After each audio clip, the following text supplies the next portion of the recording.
तो जिसका जन्म हुआ है, जातस्य मृत्यु ध्रुवः ही निश्चयेन, जो जन्म लिया है उसकी मृत्यु सुनिश्चित है, और मृतस्य, जो मर गया है उसका जन्म भी ध्रुव है, सुनिश्चित है।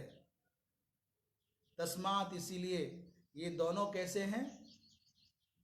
ये जो अर्थ है, माने जन्म और मृत्यु रूप जो अवस्था है, ये अपरिहार्य, इनका कोई निदान नहीं है, समाधान नहीं है, सुनिश्चित है दोनों के दोनों। इसलिए तुमको शोक नहीं करना चाहिए। ये तो सामान्यतया श्लोक का भाव हो, अर्थ हो गया। कह रहे जातस्य माने स्वारंभक कर्म क्षये मृत्यु ध्रुवः। जब आप इस देह के आरंभक, इस देह को आरंभ करने के लिए जो आपके संचित कर्म थे, 3 प्रकार के कर्म होते हैं ना, संचित, क्रियमाण और प्रारब्ध। तो इन 3 प्रकार के कर्मों को विभाजन कैसे करें, पहले समझ लेते हैं कि प्रारब्ध कर्म क्या है। प्रारब्ध शब्द को दैव भी कहते हैं, भाग्य भी कहते हैं, और प्रारब्ध शब्द का बहुत साधारण अर्थ है जिसका प्रारंभ हो चुका है। रभ धातु पर प्र उपसर्ग हो गया,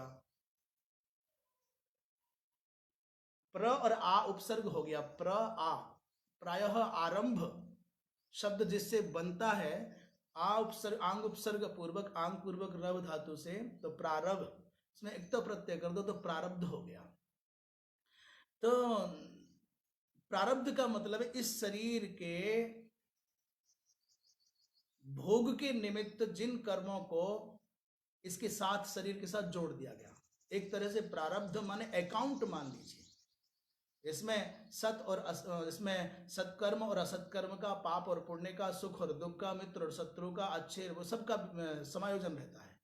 प्रारब्ध माने जन्म के साथ हमारे लिए जो एक प्रकार से पाथे के रूप में परमात्मा ने मार्ग निर्वाह के, जीवन यात्रा के निर्वाह के लिए जो कर्म का एक कर्म की पोटली दी है, खाता दिया है, उसको प्रारब्ध कहते हैं। तो माने प्रारब्ध का इतना ही योगदान है कि वो आपके साथ जुड़ गया है, और जब तक ये है तब तक तुमको यहाँ जीना होगा। ये पूरा हुआ कर्म का खाता तो आपका अकाउंट बंद। अब क्रियमाण क्या है? क्रियमाण है जो आप वर्तमान शरीर के द्वारा जो भी सत और असत कर रहे हैं, विधि और निषेध कर रहे हैं, अच्छा और बुरा कर रहे हैं, आप स्वतंत्र हैं, आपको हाथ दिए गए हैं, इन हाथों का सदुपयोग करो या दुरुपयोग करो। आपको सुविधा मिली है आंखों की, इन नेत्रों का सदुपयोग करो या दुरुपयोग करो। आपको सुविधा मिली है कानों की, इन कानों का सदुपयोग करो या दुरुपयोग करो। आपको सुविधा मिली है इन दांतों की, इन दांतों का तुम सदुपयोग करो या दुरुपयोग करो। सात्विक शाकाहार से जीवन यापन करो या तुम निषिद्ध पदार्थों का भक्षण करो, मांसादिक खाओ, तुम्हारी मर्जी, तुमको कोई रोक टोक नहीं है। आपको जिह्वा दी है, इसका सदुपयोग करो या दुरुपयोग करो। आपको शिखा से लेकर नख तक इस शरीर के अंदर जो जो विशेषताएं दी हैं, जैसे मोबाइल आपको मिला, इसका सदुपयोग करो या दुरुपयोग करो। टीवी आपको मिला, दुरुपयोग करो या सदुपयोग करो। आप स्वतंत्र हैं। सूर्य का प्रकाश हमको मिला है दिन का, इस सूर्य के प्रकाश में अच्छा करें या बुरा करें, सूर्य तुमको कुछ रोकने वाला नहीं। तुम तो खेत मिला है, बीज खेत मिला है आपको, और आप मौजूद हैं, पानी आदि की सुविधा है, आप चाहे जो बोए ये आपके हाथ में है। शरीर को खेत इसीलिए कहा जाता है, इसके अंदर कर्म का जैसा बीज बोओगे वैसी आपको फसल आएगी। आप स्वतंत्र हैं, कोई प्रतिबंध नहीं है। आपको मेरी मर्जी में कुछ भी देखूं, कुछ भी खाऊं, कुछ भी करूं। जैसे आजकल कथावाचक भी बोल रहे हैं हम कुछ भी करें, हमारा मन है। अरे भाई, हमारा अपना मन है कि हम किस तरह से जिएं। ये बात तब नहीं कही थी जब शुरुआत कर रहे थे, संघर्ष कर रहे थे धर्म के नाम पर, राम कृष्ण के नाम पर, तब नहीं कहा। जब चल गया तब बात ही कही जाती है, भाई हम सर्वधर्म वाले हैं, हम अमुक वाले हैं, हम अमुक वाले हैं, कुछ भी करें भाई। तो ये स्वारंभक कर्म क्षय, तो बात चल रही थी कर्म की। प्रारब्ध कर्म हम समझ गए और क्रियमाण कर्म भी हम समझ गए, जो इस वर्तमान जन्म में वर्तमान शरीर के द्वारा हम जो भी कर्म किया जाए उसको क्रियमाण कहते हैं। सानच प्रत्यांत शब्द है क्रियमाण। अच्छा, अब बच गया संचित कर्म। अनेक अनेक जन्मों के, सैकड़ों सैकड़ों जन्मों के पूर्व पूर्व शरीरों में किए गए जो कर्म है, शुभाशुभ कर्म, वो सब जहां इकट्ठे हैं, आपका एक बड़ा अकाउंट विधाता के यहां भी है। उस बड़े खाते में, बड़े अकाउंट में आपके सब कर्म संचित हैं। संचित माने इकट्ठे। उन्हीं में से एक मुट्ठी निकाल करके, एक पोटली निकाल करके वर्तमान जन्म के लिए जिन कर्मों का नियोजन किया जाता है उसी को प्रारब्ध कहते हैं। और भगवत कृपा से, भगवत गीता के माध्यम से बताया जाता है कि ज्ञान होने पर, ज्ञान की अग्नि में संचित और क्रियमाण कर्म सब जल करके भस्म हो जाएं, परंतु प्रारब्ध कर्म तो भोगने से ही क्षीण होता है। ये सामान्य नियम है कि संचित और क्रियमाण कर्मों को भगवत अनुग्रह से, ज्ञान की अग्नि में, भक्ति के प्राबल्य से संभव है कि उनको नष्ट किया जा सकता हो। और जो इस शरीर के साथ में प्रारब्ध के रूप में कर्म का विनियोग हुआ है, जो कर्म जुड़े हैं, वो तो भोगने पर ही पूर्ण होंगे, कोई कितना भी बड़ा क्यों ना हो। जैसे कहा जाता है, श्रद्धेय रामकृष्ण परमहंस जी भगवती माँ काली से ऐसे बात करते हैं, संवाद होता है जैसे एक बालक अपनी माँ से संवाद करता हो, साक्षात प्रत्यक्ष संवाद होता है। पर अंतिम समय में उनको भी बड़ा बृहद व्रण होता है कि कुछ लोग उसको कैंसर कहते हैं, उर्दू आदि की भाषा में संभवतः उसको नासूर कहते हैं, अत्यंत पीड़ा। और एक दिन नरेंद्र ने, विवेकानंद ने कहा कि गुरुदेव, आप तो भगवती माँ से साक्षात संवाद करते हैं, फिर माँ को क्यों नहीं कहते कि ये वेदना चली जाए, दुख चला जाए, रोग चला जाए। उन्होंने कहा, रे माँ को इतनी छोटी सी बात के लिए कष्ट दूं, एक पल में चला जाएगा, पर याद रखना ये कर्म तो फिर कहीं अन्यत्र मुझको भोगना पड़ेगा। इसलिए प्रारब्ध कर्म क्षीण नहीं होता। तो बात चल गई स्वारंभक कर्म क्षय मृत्यु ध्रुवः। स्व माने वर्तमान शरीर, इस देह के आरंभक जो कर्म हैं उनके क्षीण हो जाने पर, प्रारब्ध के क्षीण हो जाने पर इस शरीर की मृत्यु सुनिश्चित है, ध्रुव है। और ध्रुवम जन्म मृतस्य च माने मरणात् प्राक, मरने से पहले, तत् देह कृतेन, इस शरीर के द्वारा जो किया गया है शुभ अशुभ कर्म, उन शुभाशुभ कर्मों के प्रभाव से जन्मापि अस्य ध्रुवमेव, इसका जन्म होना भी आवश्यक है, होगा ही। क्योंकि जब तक शुभ और अशुभ कर्मों की निरंतरता है तब तक आवागमन है। जिस दिन पुण्य और पाप दोनों क्षीण हो जाएंगे उस दिन जन्म मरण का झंझट भी खत्म हो जाएगा। पुण्य और पाप के क्षीण हो जाने पर, नष्ट हो जाने पर, इसलिए श्रीमद् भागवत के अंतर्गत रास पंचाध्यायी के प्रारंभ में भगवान कृष्ण के वंशी निनाद करने पर जब गोपांगनाएं अपने समग्र कर्मों का, कर्तव्यों का, व्यवहारिक दायित्वों का परित्याग करके भगवान के वंशी निनाद को सुनकर के दौड़ पड़ी, कोई दूध दोहन छोड़ करके भागी, कुछ पतियों का सेवन करते छोड़ करके भागी, कुछ बच्चों को दूध पिलाना छोड़ करके भागी, कुछ भोजन पकाते पकाते भागी, और कोई तो झाड़ू पोछा करते करते भागी। कोई श्रृंगार अपूर्ण है पर अपूर्ण श्रृंगार से ही दौड़ पड़ी। पर कुछ हैं जिनको जाने से रोक दिया गया। अलब्ध विनिर्गमाः, पारिवारिक मर्यादाकृत बंधनों के बंधन में बंधी कुछ न जा सकी, द्वार बंद कर दिए गए। तो जानते हैं वहां भगवान सुखदेव जी महाराज क्या कहते हैं, राजन, जो न जा सकी चल करके देह से, वो पहले पहुंच गई। कैसे पहुंची? बोले तद विश्लेष, भगवान का जो विश्लेष हुआ, भगवत संबंधी विरहजन्य संताप में संतप्त हो गए, जल करके भस्म हो गए उनके समग्र अशुभ।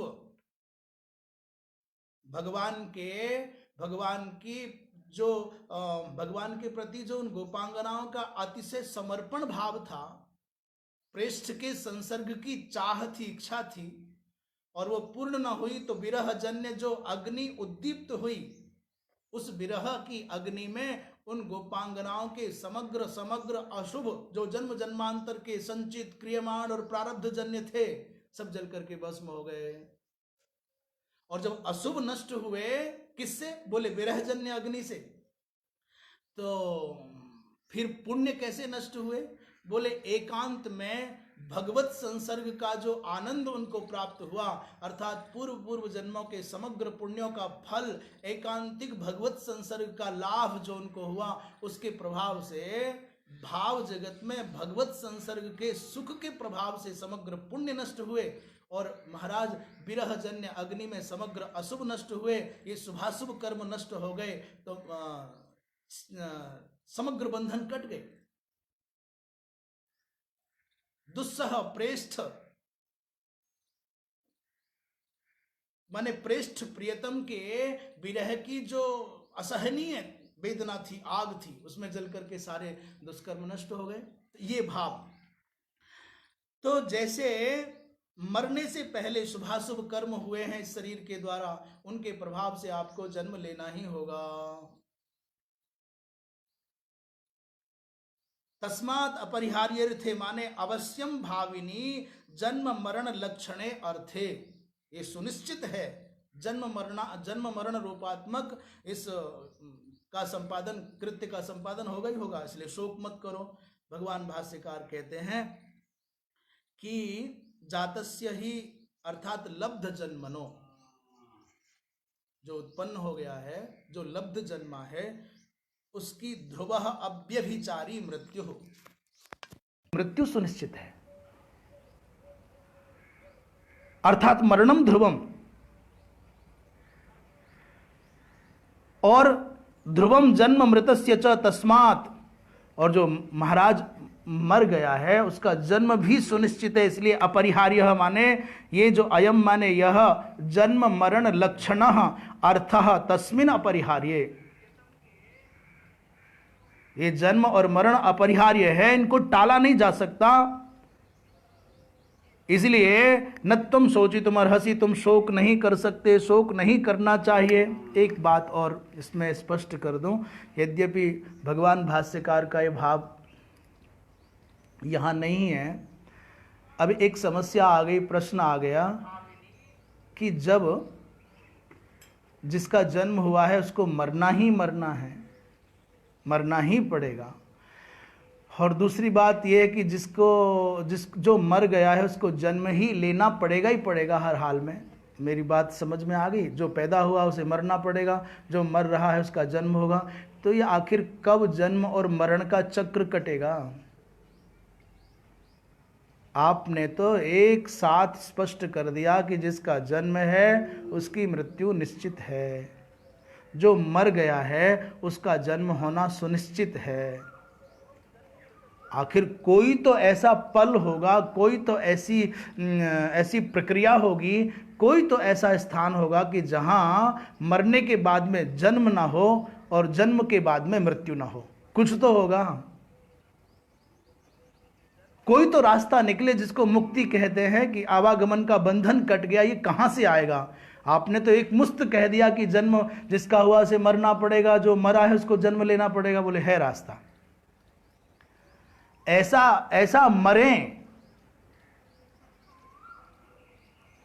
मरे माने संसार को ऐसे त्यागें कि फिर दोबारा मरना ना पड़े।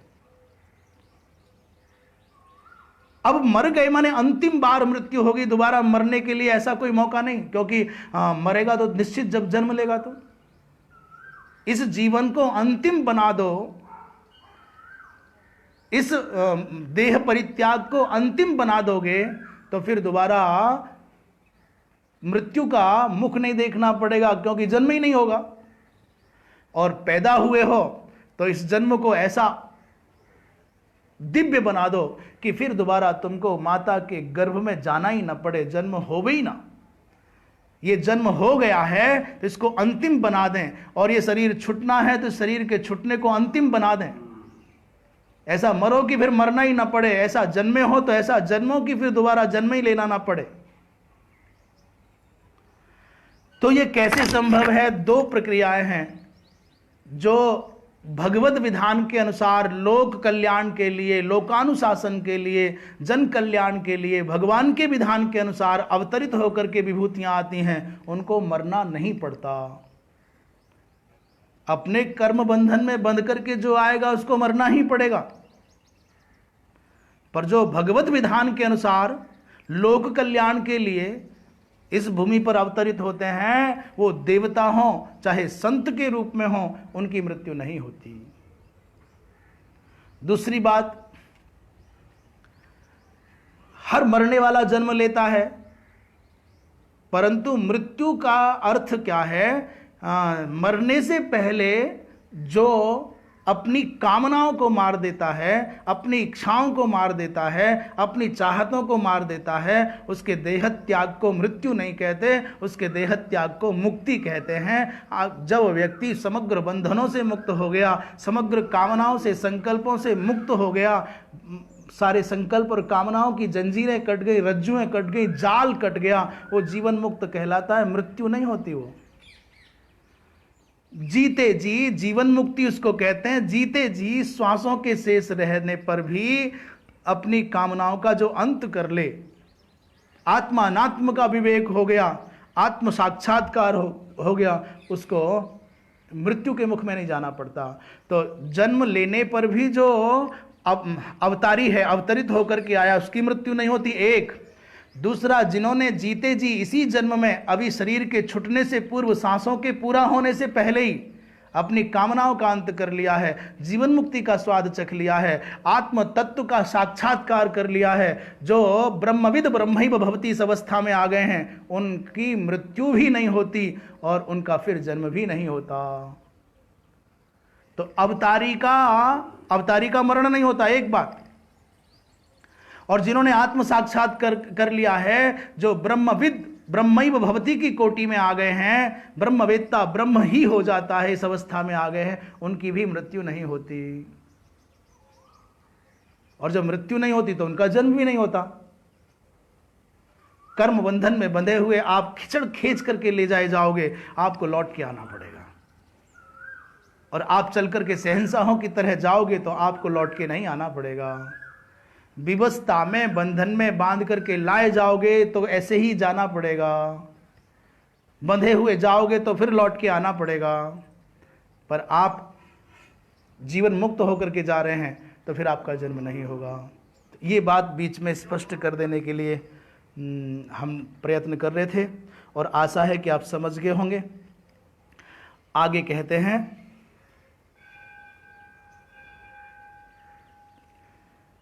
कह रहे देहस्य गति अज्ञान मूलिका, ये शरीर की जो गति है अज्ञान मूलक है, अज्ञान के कारण है। इति पर्यालोच्य, ऐसा पर्यालोचन करके, ऐसा अवलोकन करके, ऐसा अन्वेषण करके, ऐसा चिंतन करके, ऐसा विचार करके, पर्यालोचन माने विचार करके, तदुपाधिकः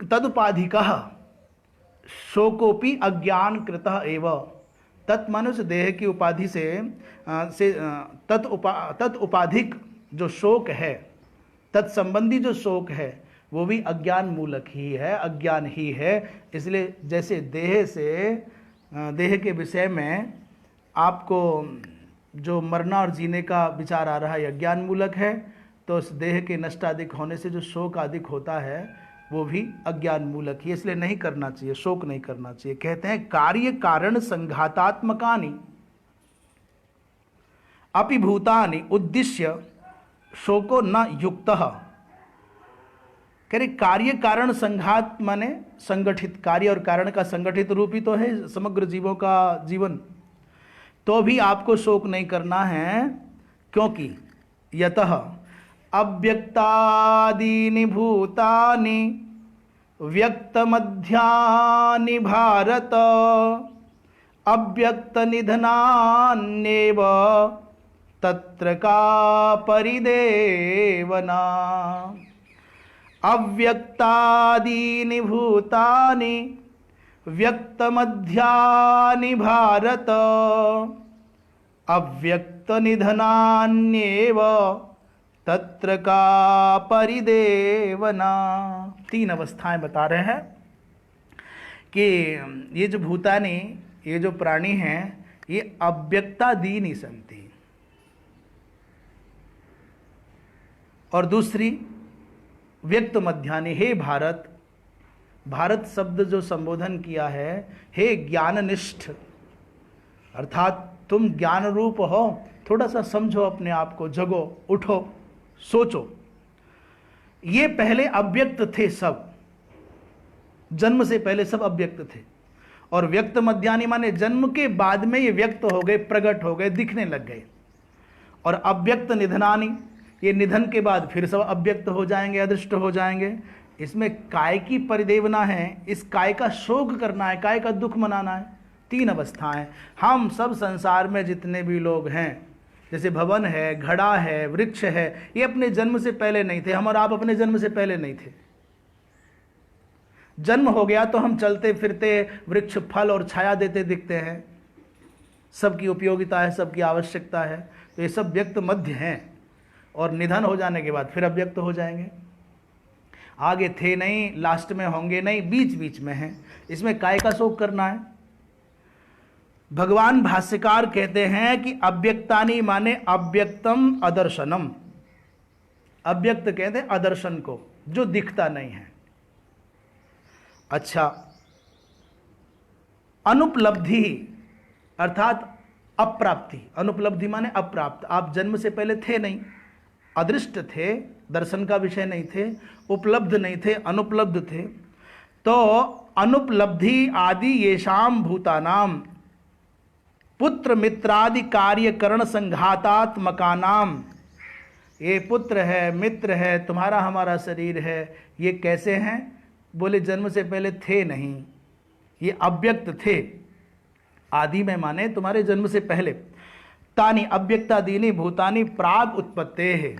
ये कह दिया उत्पत्ते है प्राग, माने आपके जन्म से पहले कोई भी नहीं होता।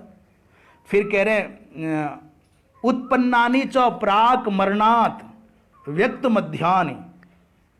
उत्पन्न हो गए तो मरणात् प्राक, मरने से पहले तक आप व्यक्त हैं, मध्य के समय में आप व्यक्त हैं। और अव्यक्त निधनानि को कह रहे हैं अव्यक्त निधनानि ए पुनः अव्यक्तम अदर्शनम निधनम मरणम येषाम तानि। ये मरण के बाद में फिर दिखेंगे नहीं। तो अव्यक्त निधनानि अर्थात मरणात् ऊर्ध्वम अपि अव्यक्ताम एव प्रतिपद्यन्ते। एक बहुत प्यारी बात कह रहे हैं कि उत्पन्न हो गए तो मरण से पहले तक बीच में दिखते हैं, और फिर अव्यक्त निधन है।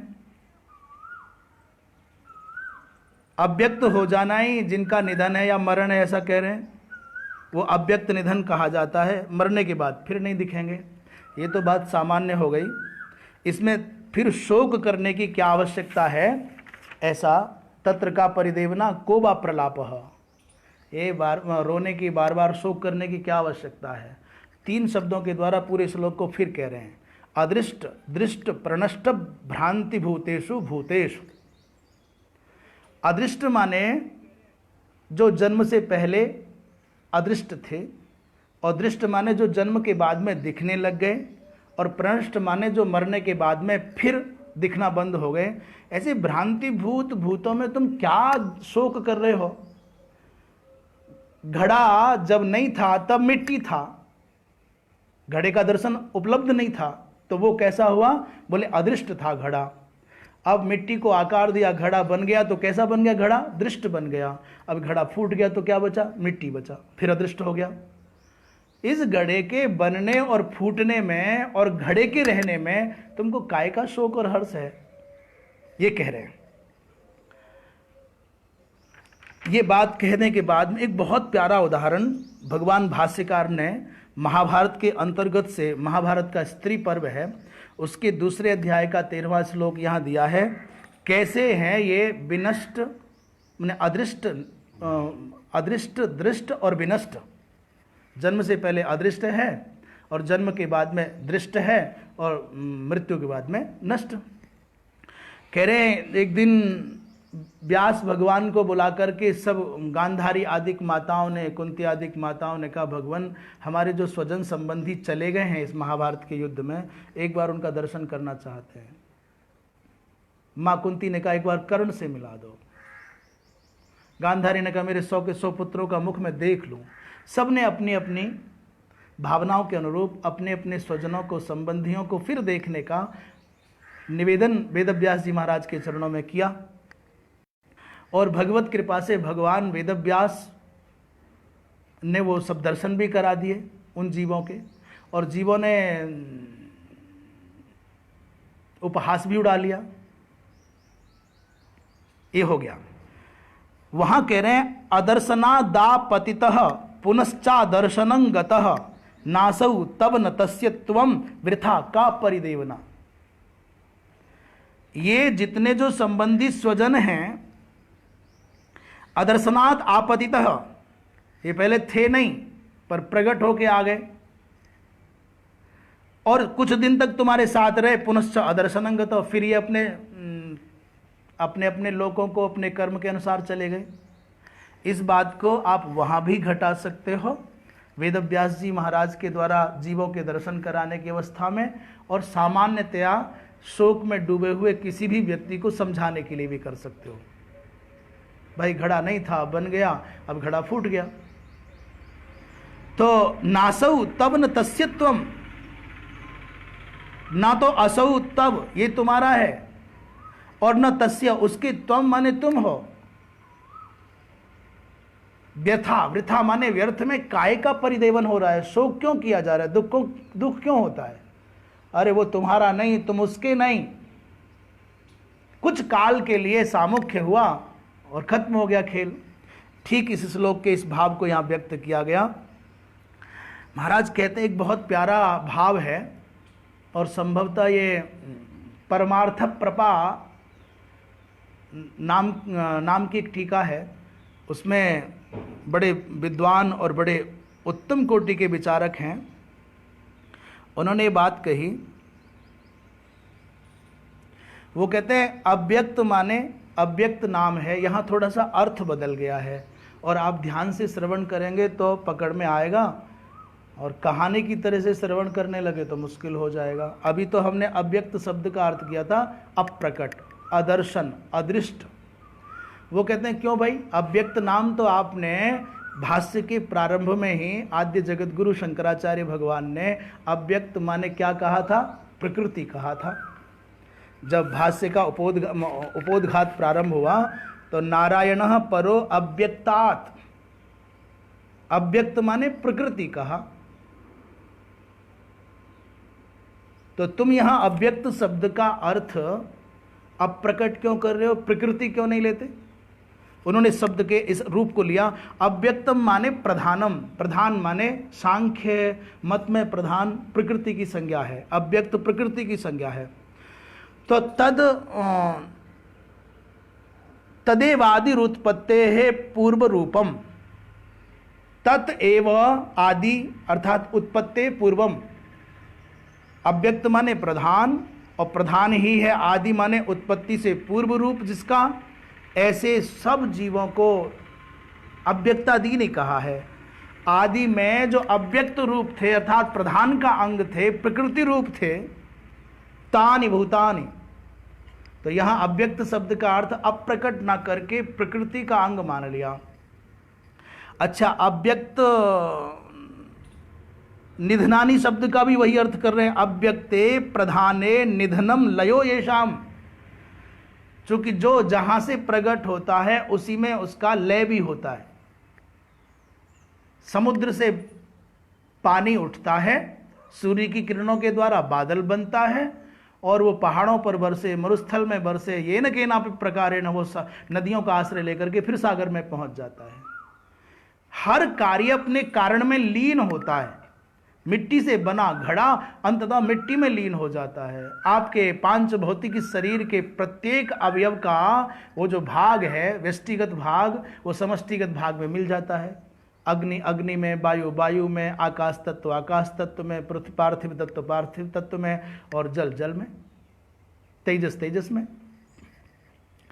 तो चूंकि ये अव्यक्त से आदि माने प्रकट हुआ, अव्यक्तादीनी है, इसलिए अव्यक्त निधनानी भी यही होगा।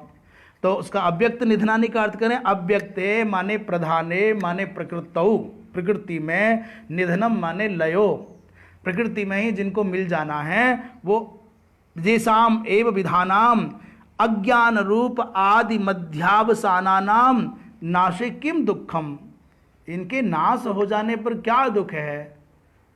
प्रकृति से पैदा हुए और प्रकृति में लीन हो गए, कैसे दुख नहीं होना चाहिए। बोले यथा स्वप्ने विनष्ट भ्रातृवत, सपने में आपने अपने भाई की मृत्यु को देखा और जब तक आप सपना देख रहे थे तब तक आपको शोक था, हाँ मेरा भाई मर गया, हाँ मेरी माँ चली गई, हाँ मेरा पुत्र गया, हाँ मेरा व्यापार उजड़ गया। पर आंख खुली तो भाई भी वही है, पुत्र भी वही है, व्यापार भी वही है, फैक्ट्री भी वही है, तो आपको खुद पर अपने ऊपर हंसी आती है। स्वप्नगत दृश्य के दर्शन से शोक हर्ष जो होते हैं वो तब तक हैं जब तक आप स्वप्न में हैं। आंख खुली, जागृत में आए तो स्वप्न का शोक और हर्ष गायब। इस संसार की मोह निद्रा में पड़े रहने के कारण अनुकूलता और प्रतिकूलता के भ्रम से हम जो शोक हर्ष मनाते हैं वो तब तक है जब तक मोह निद्रा में हैं, और ज्ञान के प्रकाश से हमारी आंखें खुलें, किसी सद्गुरु की कृपा से हमको ज्ञान की उपलब्धि हो तो फिर वो भ्रम मिट जाए, वो मोह निद्रा टूट जाए। मोह निद्रा टूटे तो शोक हर्ष चले जाए। यथा जैसे स्वप्न शोकापगमे जागृति एवं प्रतिकारः, स्वप्न में प्राप्त हुए शोक का समाधान, सपने में देखी गई परेशानी का समाधान, ज्यों सपने सर काटे कोई और जागे बिन न दूर दुख होई। सपने में कोई अपना सर काट ले तो जब तक जगेगा नहीं तब तक दुख दूर नहीं होगा। तो जैसे स्वप्न के शोक का, स्वप्न में शोक का अपगम हो जाए तो जब तक जगोगे नहीं तब तक उसका प्रतिकार नहीं होगा। तथैव स्व अज्ञानोत्पन्ने शोके तावत आत्मज्ञानमेव प्रतिकारः, अपने ही अज्ञान के कारण जो समुत्पन्न शोक है, दुख है, उसका समाधान भी कैसे होगा। बोले आत्मज्ञान के सिवा और कोई समाधान करने का साधन नहीं है। आगे कहते हैं दुर्विज्ञेयः अयम, ये जो आत्मा है, प्रकृत आत्मा अत्यंत दुर्विज्ञेय है। अत्यंत दुर्विज्ञेय होने के कारण कहते हैं सर्वसाधारण भ्रांति निमित्ते, और सामान्यतया सबको इसके विषय में भ्रांति रहती है, भ्रम रहता है। ऐसा कोई मिलता नहीं जो जान जाए आसानी से। किंत्वाम एव एकम उपालभे, भगवान कहते हैं तुमको अकेले को कैसे उपालंभ दूं, उलाहना दूं। ये जो आत्म तत्व है बड़ा दुर्गेय है, बड़ा मुश्किल है इसको जान पाना, और प्रायः सभी के साथ ऐसी स्थिति है। बड़े बड़े नामचीन जो देखने में दुनिया में बड़े हो गए, विराटता को प्राप्त हो गए, बहुत मुश्किल है। जब सामान्यतया सबकी ये दशा है, आत्मा के विषय में जानते ही नहीं है, तो तुझ अर्जुन, तुझ अकेले को कैसे उपालभे माने कैसे उलाहना दूं कि तुम नहीं समझ रहे हो, तुम भी तो इसी दुनिया में हो। कह रहे कथम दुर्विज्ञेय, तो ये कैसे दुर्विज्ञेय है, क्या क्या कारण है कि इसको जानना बहुत कठिन है। अयम आत्मा कैसे दुर्विज्ञेय है, इति आह, कह रहे हैं। इसकी दुर्विज्ञता के कारण बता रहे हैं 4। पहले श्लोक का आनंद लें, फिर इसके परलोक का आनंद लेंगे। पहले श्लोक का आनंद ले लें। आश्चर्यवत् पश्यति कश्चिदेनम आश्चर्यवद् बदति तथैव चान्यः आश्चर्यवच्चैनमन्यशृणोति श्रुत्वाप्येनं वेद न चैव कश्चित् आश्चर्यवत् पश्यति कश्चिदेनम् आश्चर्यवद् बदति तथैव चान्यः आश्चर्यवच्चैनमन्यशृणोति श्रुत्वाप्येनं वेद न चैव कश्चित्।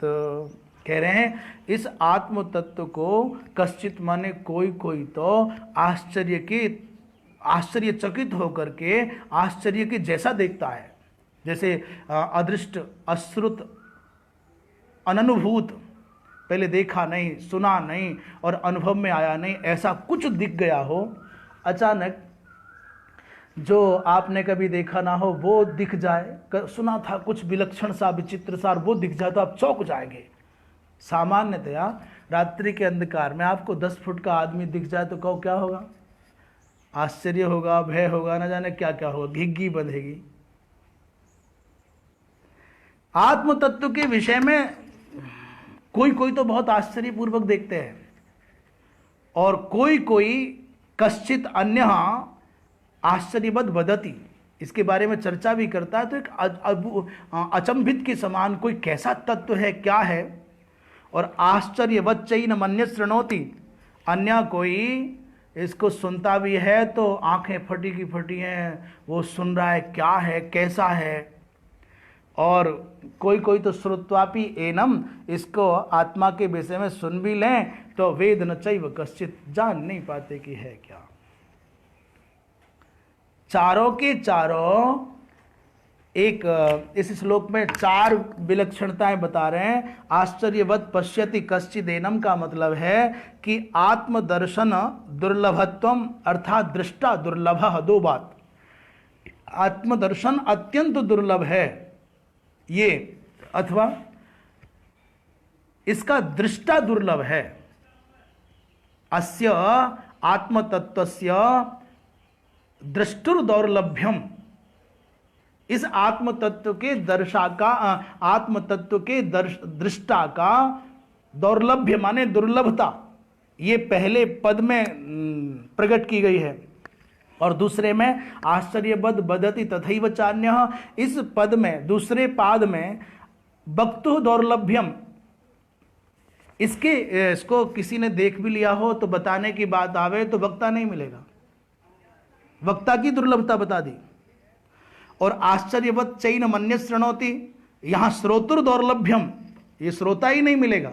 किसी ने देख भी लिया हो और कोई बताने वाला भी मिल गया हो तो सुनने वाला नहीं मिलेगा। जैसे प्रायः आप राम जो मनोरम कथाएं हैं उनको सुनाते हो तो श्रोता बहुत होते हैं, और ऊपर से और भी रोचक करना हो तो सरल भक्तों की कथा सुनाओगे तो श्रोता और अधिक हो जाएंगे।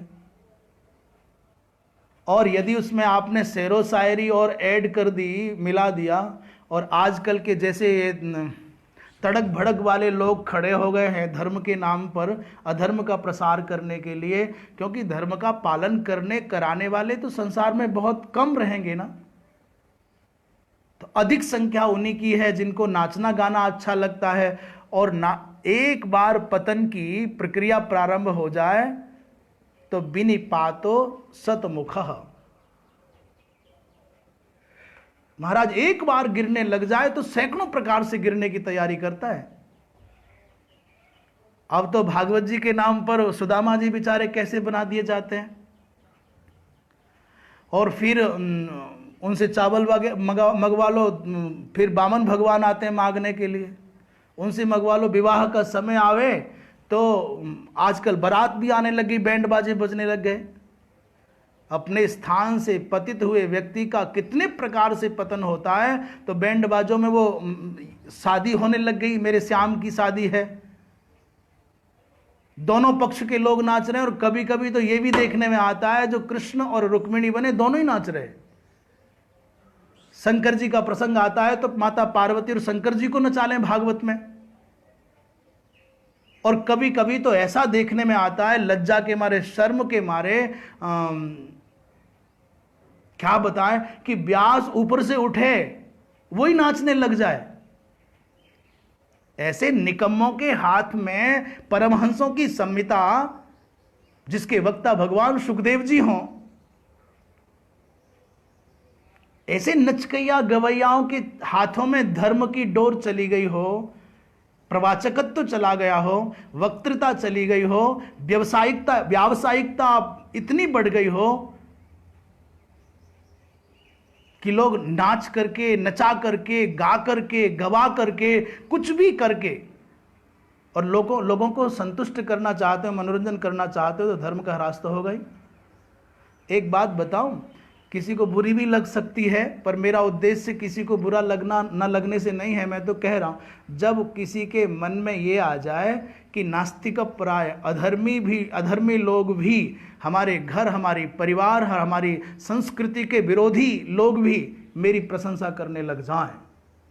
मेरी प्रशंसा करते ही हैं, पर जो हमको नहीं मानते, हमारे विचार को नहीं मानते, हमारी संस्कृति को नहीं मानते, हमारे सिद्धांतों को नहीं मानते, उनमें भी मेरी पहुंच हो जाए, पैठ हो जाए, वो भी वाह वाह करने लगें, वो भी प्रशंसा करने लगें, समझ लेना ये व्यक्ति के पतन का अंतिम स्थान है।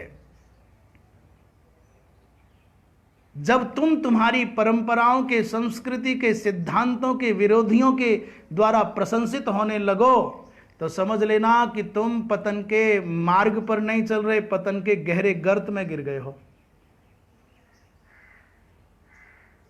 तुम ऐसा क्या करना चाहते हो कि तुम्हारी संस्कृति के विरोधी प्रसन्न हो जाए, उनसे तुम प्रशंसित हो जाओ? तो चिंता का विषय है। इसके श्रोता भी दुर्लभ हैं, और श्रुत्वा पेनम वेद न चैव कश्चित, माने श्रवण, दर्शन और प्रवाचक भी मिल जाए, एतेषाम भावेपि आत्म साक्षात्कारस्य अत्यंत आयास लभ्यत्वम, अर्थात साक्षात्कर्तुश्च दौर्लभ्यम अपि अत्र उक्तम। इसके दृष्टा, इसके वक्ता, इसके श्रोता और इस तत्व के आत्म साक्षात्कर्ता चारों ही दुर्लभ हैं, और यही इसकी दुर्गेयता है। इदंतया कि ये है, ऐसा तो कोई कह नहीं सकता।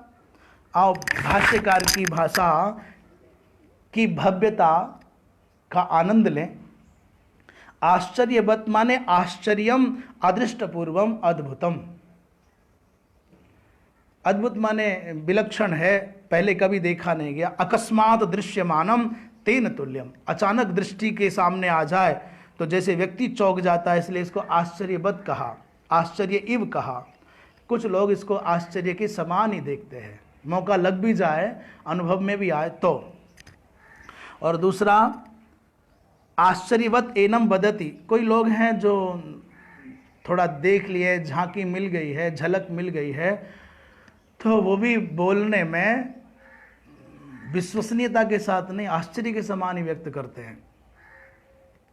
और अन्य एनम आश्चर्यवत शृणोति, जो श्रोता है वो भी आश्चर्य के समान सुनता है। श्रुत्वा दृष्ट्वा उक्त्वा, सुन करके, देख करके, उक्त्वा माने इसके विषय में बात करके भी, अभी एनम वेद न च एव कश्चित, कोई जानता नहीं है, जानने वाला तो दुर्लभ है। अथवा दूसरा भाव बता रहे भगवान भाष्यकार, अथवा यह अयम आत्मानम पश्यति, जो इस आत्मा को देख लेता है, स आश्चर्य तुल्यो भवति, जो इस आत्म तत्व को देख लेता है, उस धरती पर हो तो आश्चर्य दृष्टा, आश्चर्य तुल्य।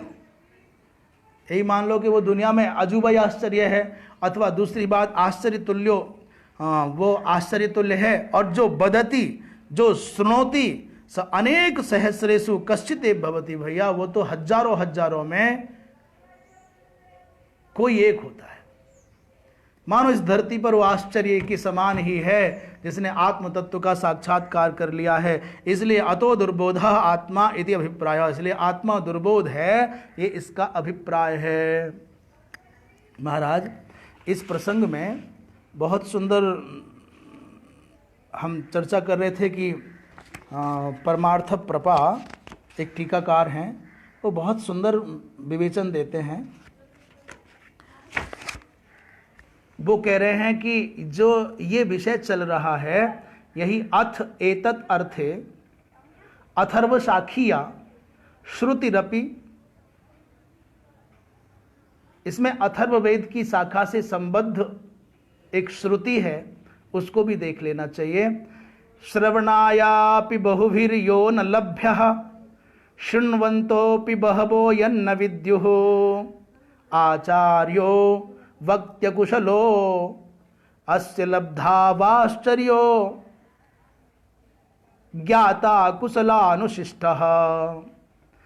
कि यह परमात्मा, जो परमात्मा सत आचार्यादपि श्रवणाय श्रवणार्थम बहुवीर्न लभ्य। ये जो आत्म तत्व है, परमात्मा तत्व है, आत्मा कहो या परमात्मा कहो, ये विशेषण है। जीवात्मा और परमात्मा में जीव और परम क्या है? विशेषण है, उपाधि है। इन दोनों को हटा दो तो आत्मा बचता है। तो आचार्यादपि श्रवणाय, आचार्य से सुनने के लिए भी बहुवीर्न लभ्य, ऐसे आचार्य भी दुनिया में नहीं मिलेंगे कि वो सुना सकें। बहुतों के द्वारा श्रवण कराने योग्य आचार्य नहीं मिलेगा। हाँ, बहुनाम सुलभो न भवति, बहुतों को ये आचार्य श्रवण करा दे ऐसा आचार्य मिलता नहीं। किंतु दैववशात कस्यापि कदाचित कदाचित पूर्व जन्म के भाग्य से कोई आत्मा के विषय में उपदेश करने वाले आचार्य मिल भी जाएं, तथा यम परमात्मानं शृण्वन्तोपि, तो भैया आश्चर्य की बात यह है कि सुनाने वाले नहीं मिलेंगे, और सुनाने वाले मिल भी जाएं और तुमने सुन भी लिया तो शृण्वन्तोपि बहवो न विद्युर नाविंदन, बहुत सारे लोग सुन करके भी जानने वाले मिलेंगे नहीं। किंतु कश्चित एव, कोई कोई एक, लाखों नहीं करोड़ों में कोई एक, तथा अस्य आत्मनः लब्धाव कुशलाचार्य आश्चर्यो भवति। इसलिए आश्चर्य की बात ये मानी जाती है कि जिसने आत्म तत्व का दर्शन किया और आचार्य बनकर के जो उसका उपदेश कर सके, ऐसा मिलना बहुत दुर्लभ है। तथा कुशलानुशिष्ट उपदिष्टो ज्ञाता, महाराज कुशल उपदेष्टा मिल जाए परंतु ऐसा शिष्य मिलना अत्यंत दुर्लभ है। आश्चर्य केवल ये नहीं कि आचार्य मिले, आश्चर्य ये भी है कि शिष्य मिल जाए। शिष्योपि आश्चर्यो भवति, जिसको उपदेश किया जाए ऐसा अधिकारी, जिज्ञासु, श्रोता भी मिलना दुर्लभ है। यही इसकी दुर्लभता है। शेष प्रसंग भगवत कृपा से अग्रिम दिवस में नियत समय पर यही वाणी को विराम। नारायण नारायण नारायण। सर्वे भवन्तु सुखिनः, सर्वे सन्तु निरामयाः, सर्वे भद्राणि पश्यन्तु मा कश्चित् दुःखभाग् भवेत्। पूर्णमदः पूर्णमिदं पूर्णात् पूर्णमुदच्यते, पूर्णस्य पूर्णमादाय पूर्णमेवावशिष्यते। नारायण।